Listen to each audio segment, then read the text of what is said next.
Oldum ansam haq nima deb qalar, Öyde yazsam haq nima deb qalar. Ba'zilarga yarayolmadim, hey, men yaşamasam qandoq bo'lar.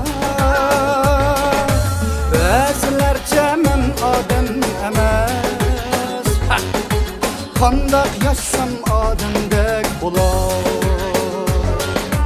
Suç to'la javobkorman, hayratlarim sababkorman. Birga ortiq mung'zorman, etrafimda nimadoq gap to'lar.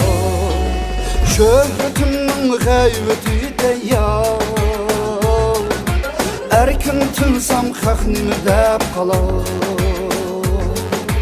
Kulib o'ssam haq nima deb qalar. Gulab ketsam haq nima deb qalar. Bunda qilsam haq nima deb qalar. Hey, bunda qilsam haq nima deb qalar. Buningga yarsam bu yaratmadi,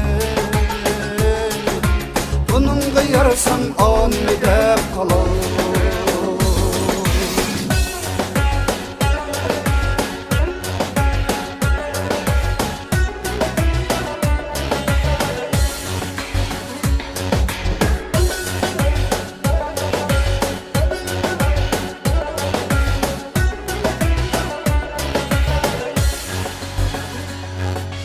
Maşinamda erkin yürüsem, kibirlikken lük çekken dedi.